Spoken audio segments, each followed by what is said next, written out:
Kia ora, everybody. My name's Steve, And Scott. and this is the Steve and Scott Rugby Show. And today, in this episode, we're going to talk about the All Black naming squad, all 51 of them. And we're also going to touch really briefly on the Māori All Black squad, which was named today, Scotty. Yeah, most definitely, Steve. And quite a few big announcements that came through. Looking forward to talking about it, Steve, and seeing our views and what we think about who we can get out there on the field. So let's first of all cover this 51-man squad, which is going to be broken up to 32, which are going on the Northern Tour, and 19, which are coming. It's kind of all over the place, but we'll kind of cut it all down and talk about how they're going to break up everything there, Scotty. But from the get-go, I just want to say that I think that this is a genius move from the coaching staff in preparation for the Rugby World Cup next year. I actually think, Scotty, that this move on their behalf of getting 51 players for the whole wider All Black squad, I'm going to go as far as saying that this will be the move that will ultimately win the World Cup for us in 2019. Yeah, you're right, Steve. On this one here, I don't think we've ever seen an All Black end-of-year tour or any All Black game really in the last ever in my lifetime. See a naming of 51 players, and like you said, they're going to Japan, then they're going on the end-of-year tour over to England. They're going to play England and Italy.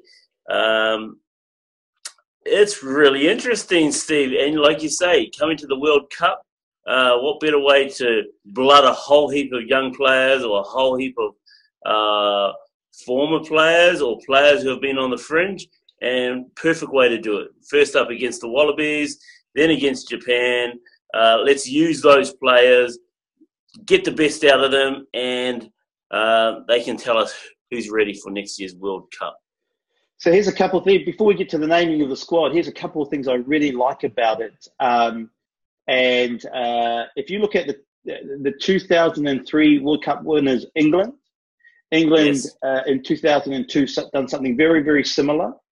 In 2003, they actually took the team down to Australia and New Zealand. They played New Zealand in 2003. They got a win in New Zealand.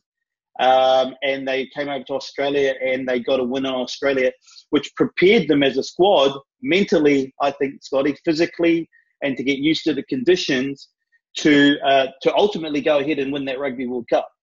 And I think, this is what I believe, I may be wrong, but I think that the All Blacks management are actually doing the same. Because if you think about what we're doing, we're going over to Japan. This is where the Rugby World Cup will be played. We're going to be playing Australia, who are going to be one of the, you could ultimately meet them in a quarterfinal or a semi-final, depending on how the draw goes. We're playing Japan too. Now, some people might say, oh, Japan, but actually Japan are in our pool. So we want to be able to play them and be prepared for the conditions at hand. So that's my take on it, Scotty. And but let's get into first of all, the 32-man squad. So, Scotty, you might want to tell us how this is broken up, this 32 squad and this 19 squad group. How's it broken up and how's it going to work, first of all? Yeah, definitely. The 32, first of all, let's talk about the 19 players, the 19 extra players that have been caught up into the squad. There's going to be 19 players who are going to be used only in Japan for the 2 games that have been played in Japan. And like you said, Steve, the All Black management are going to be staying in hotels where they're going to be staying at the World Cup next year. They're going to be training in facilities that they're going to be using next year at the World Cup. And they plan on a couple of stadiums that are going to be used for games next year at the World Cup. But the 19 players that are firstly chosen are either fringe players or players who have been pushing their claim to be in the All Black squad. So those 19 players are either going to get an opportunity to play either one of the two games against Australia or against Japan. And then those 19 players are all going to hop back on the plane and then go back to New Zealand unless there's going to be some injuries, and they'll continue on with the other 32 players who the All Blacks have named in their full squad. So a total of 51 players, and 19 of them will assemble in Japan with the other 32. So there's going to be 51 players in Japan by the looks of things. And when that two games in Japan are finished, only 32 are going to go over to play in the other 4 games over in Europe. So brilliant. Yeah, Brilliant. Let's have a look at this 32 squad, man, there's not a lot of, apart from one, and we'll talk about him, it's a pretty familiar squad. If you think of the Rugby Championship squad, there's not a lot of changes here. So their 32-man squad, which is their main squad, are as follows. Let's talk about the hookers first, Scotty. We've got Dane Coles, Nathan Harris, and Cody Taylor. Yep, no surprises, Steve. Stick with the same 3 that have been playing in the squad all year. Stick with those 3. Very reliable. It's nice to see Dane Coles back, and hopefully we get to see him on the field. But yeah, great selection. Obviously, Dane Coles is somebody that All Black management are wanting to get fit and get ready for the World Cup, because they probably think he's needed. His experience is needed. Is that what you're thinking, Scotty? Yeah, it is. We know Dane Coles before his injury. He's basically had about a year and a half off rugby, so he hasn't had a lot of rugby in the last 12 months at all. His rehabilitation has apparently been going really well, and he's even doing a bit of contact work. He got I think it was like 30 minutes the other day playing for Wellington in the Mitre 10 Cup. So yeah, it's nice to have Dane Coles back. Let's see how his form is. Let's see how his mentality is. We'll get to see that in a couple of weeks. Let's have a look at our props now. We've got Owen Franks, Nepo Lolala. It's good to see him back from injury. Joe Moody also is back from injury. Carl Tunukuafi and Ufa Tungafasi. Look, Carl Tunukuafi, what a great story. We keep saying it every week, Scotty, about this bloke. But, you know, he's looked upon now in the All Black environment as one of the top 5 props in the country. What a great story that is, Scotty. Yeah, we've seen it all year, Steve, that he's just turned up from coming from nowhere to becoming a starting Super Rugby player, then to getting a call up into the All Blacks, and then to actually starting in the All Black squad. That's huge for Carl, and let's fingers crossed he continues to go forward into next year's World Cup and be one of those dominant props for us. And it's good to have Nepo Laulala back. Everyone else, very, very standard. Yeah, absolutely. Our locks, Scotty, are Scott Barrett, Brody Retallick. Good to have him back. Yes. Patrick Tuipulotu and Sam Whitelock. Pretty normal, agreeable. Yep. Yeah, definitely. We leave them as they are. Nice to have Brody back. Let's hope Brody is overcome his shoulder injury. Otherwise, those 4 locks, world class. All 4 of them, very world class players. Our loose forwards, Avaya Fafita, Scotty. Good to have him back. Dalton Papali'i. We're going to ask you a little bit more about this young bloke soon. Kieran Reid, who will captain the squad. Adi Stavia, Liam Squire, and Matt Todd. There's a few surprises there. And Matt Todd, they've asked him to come back from his gig over in Japan. What's your thoughts around those players, Scotty? First of all, Well, Via Fafita is back in the squad. yeah, Via Fafita, yeah, good to have Via back in the squad. Steve, I think we spoke about on our last show who was going to replace Sam Cane, and we talked about a few players that we thought, okay, these are bolters to replace Sam Cane. One player we didn't mention was that of this young man, Dalton Papali'i, the Auckland Blues, and the Auckland player who has all of a sudden come into the squad. He's 19 or 20. He's still very young. He's got the goods. He's got X Factor, and well deserved. He's not even in the 19-man squad. He's in the actual full 32-man squad.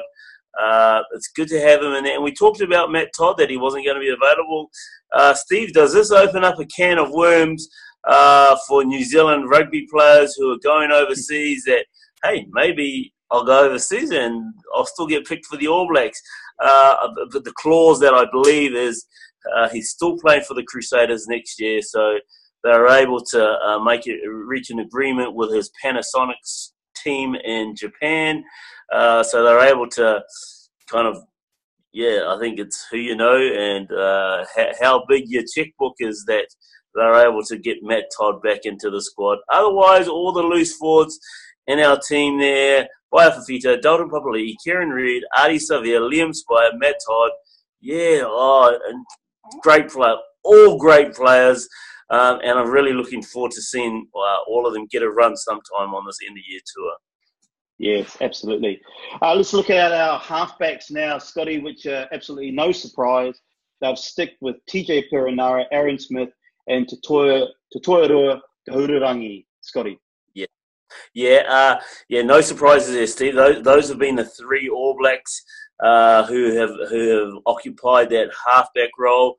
There was only one other player that I was hoping that might have got a show, which was Brad Weber from Hawke's Bay and from the Chiefs. But unlucky for Brad Weber. We'll talk about Brad Weber and what's going on with him after we talk about this team. Our midfield, our 5'8", sorry, Scotty, they're stuck with the normal 5'8s that were in the Rugby Championships. Beauden Barrett, they see Damian McKenzie as a 5'8", and Richie Mo'unga. Yep, no, definitely. Richie, Beauden Barrett, say no more. Damian McKenzie. The good thing with Damian McKenzie, he can be used in either the first five position. He can be used at fullback. He can come onto the wings. He's like a utility. He's very much a utility player. And just reading the other day that Damian McKenzie, he's been practicing. He's been working on his goal kicking, and he said to Beauden, and he said to Kieran Reid and to Steve Hansen, I'm ready to take the kicks. If we're under pressure, I'm ready to take the kicks. That's if he's on the squad. It's if he's on the game day 23. So it's a big call from Damian McKenzie. But those three, Richie Mo'unga, they're all going to learn from each other. It's only going to be better for them for coming into next year's World Cup, Steve.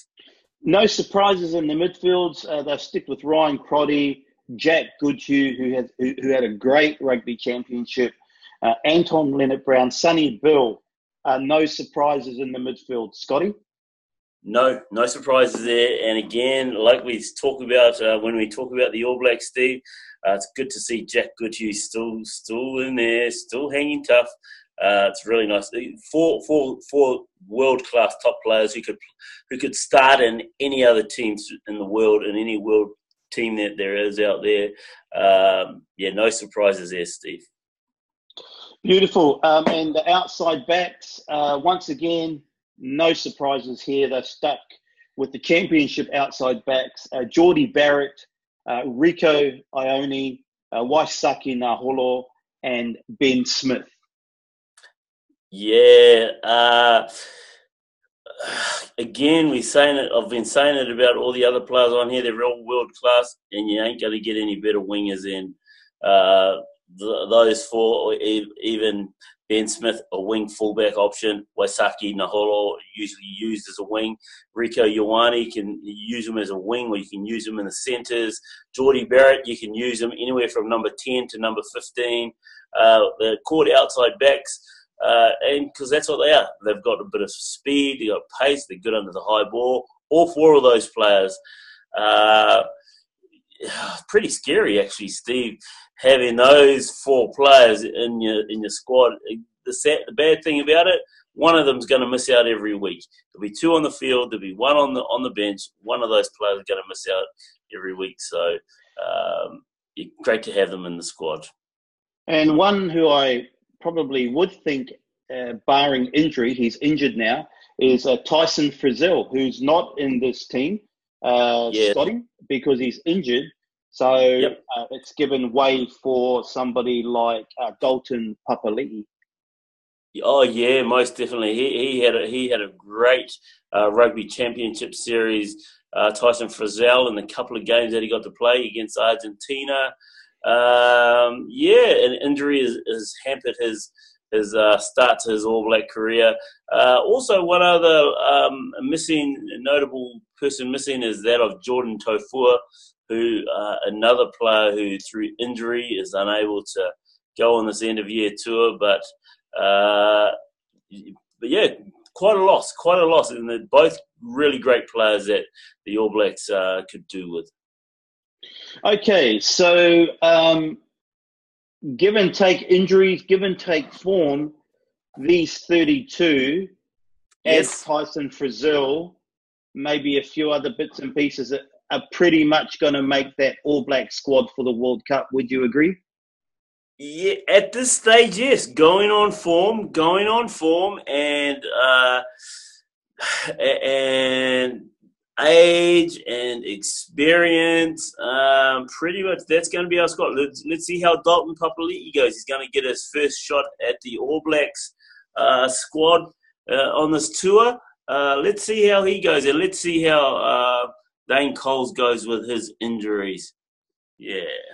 Okay, Scotty, let's talk about the wider 19-man squad who will assemble in Japan following the Bledisloe Cup test to prepare for the test against Japan. Let's talk about them. At hookers, okay, so this is the 19-man squad now that we're talking about here.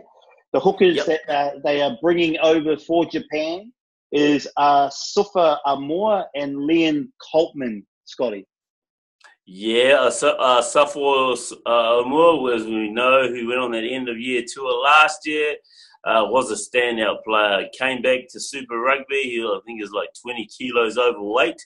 And he's really worked hard. And congratulations on him getting another shot at an All Blacks jersey this year on this as part of the wider training squad.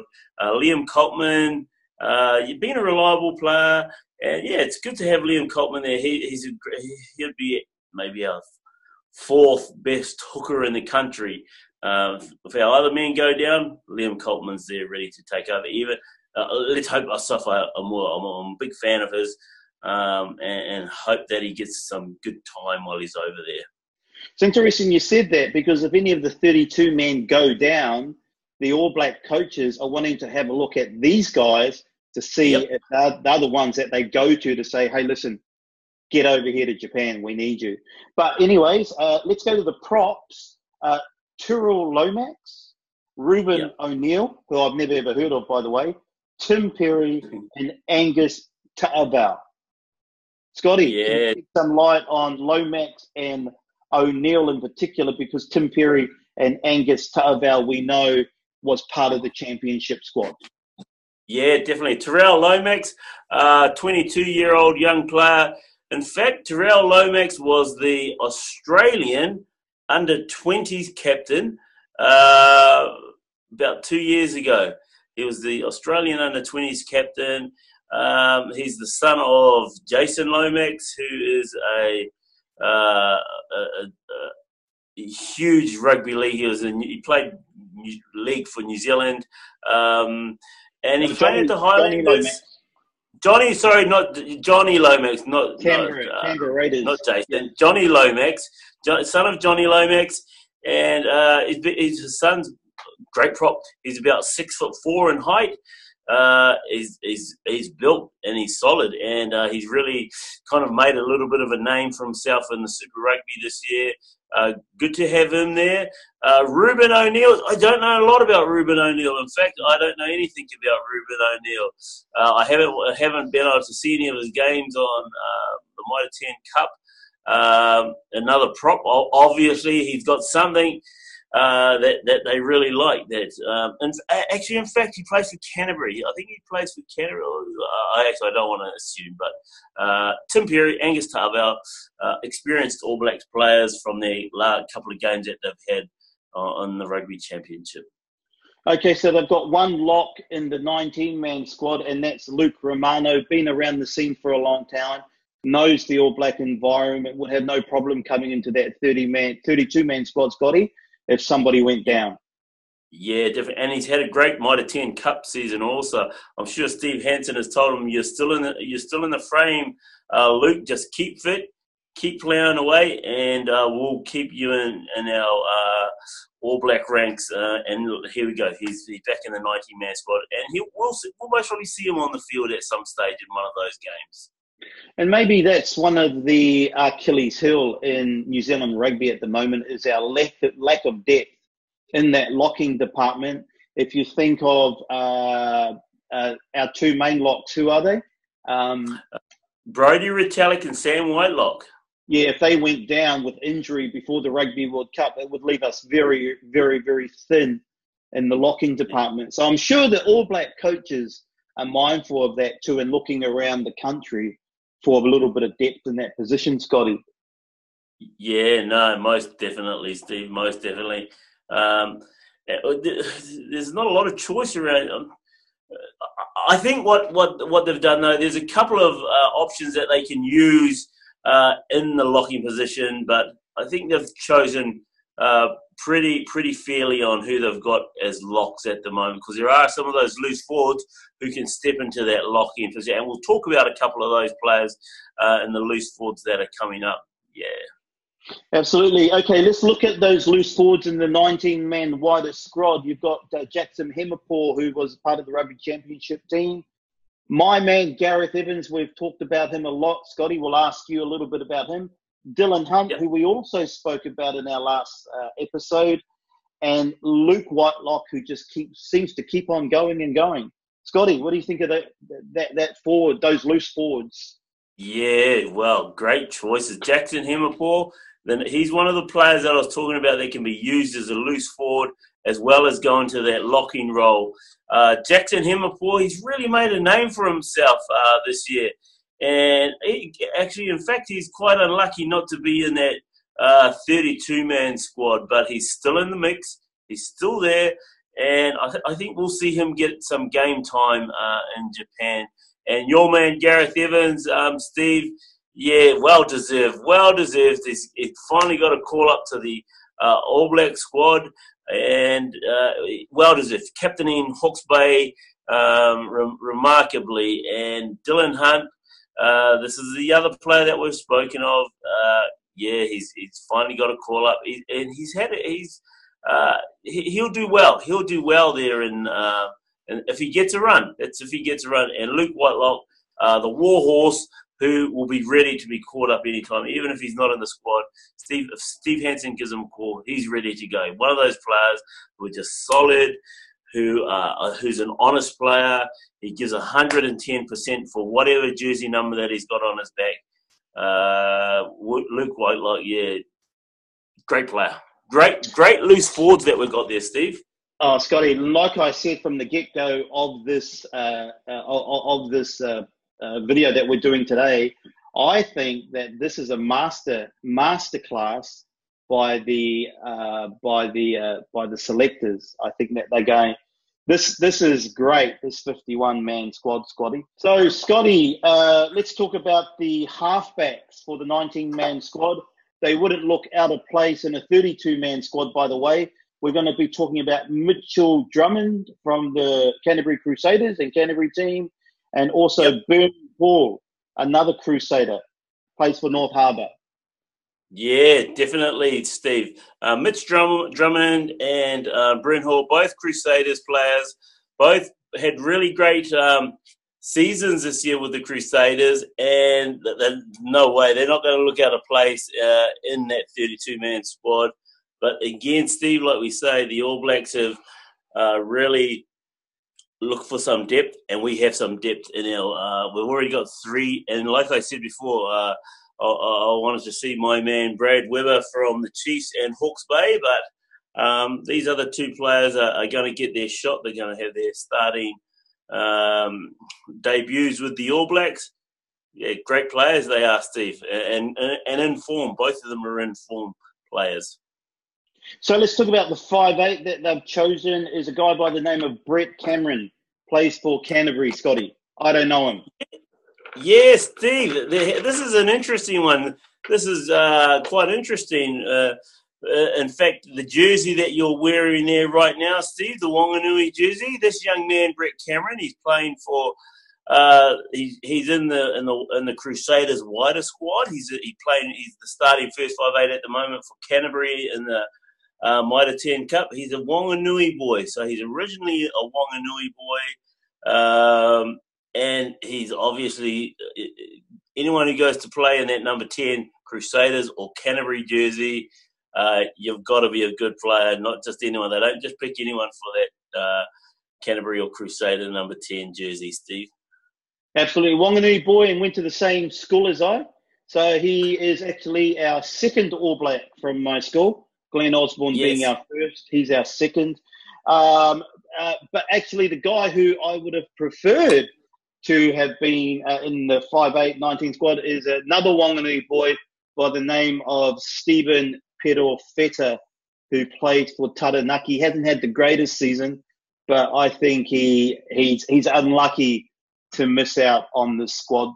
Scotty, let's talk about the midfield now. Ngani Laumapi and Matt Proctor. Yeah, Ngani Laumapi, unlucky not to be in that original 32-man squad. He's been playing with Manawatu in the Mitre 10 Cup. Very unlucky not to be in the 32-man squad, but his partner that he's got there, he's got his Hurricanes partner in Matt Proctor, and he's a good, solid player, and he deserves to even get a mention in the All Black squad. So it's good to see Matt Proctor there coming in for the 19-man squad. So let's talk about the outside backs. It's good to see George Bridge get a call-up. David Havili, we must have some, to leave David out is amazing. And not even Nihi Milner-Skudder could have made it into the 32-man squad, Scotty. Yeah, unlucky for Nehe. Nehe, as we know, he's been pretty injury prone, and he's got his opportunity with the All Blacks in the Rugby Championship, and I just don't think he done enough to convince Steve Hansen that he's still one of the top 4 wingers in the country. So Nehe's going to be, I don't know whether he's going to get a game or not, but it's good that he's still in the All Black mix. Otherwise, he's going to go overseas and we're going to lose another top winger. But Nehe, David Havili, and George Bridge. Yeah, good to have George Bridge. He's had a great season. He was my standout winger in the Super Rugby, George Bridge, and he well deserves it. As we said in previous shows, who's this kid from the boy band? That's him, George Bridge. So congratulations to George Bridge there, Steve. Well, that's the total of the 51-man squad, Scotty, that they've chosen. 32 to go over to the Northern Tour. They're going to take a few bits and pieces from the 19 who are left over. And there are some Māori All Blacks who are part of this whole 19 who we know will travel with the Māori All Blacks.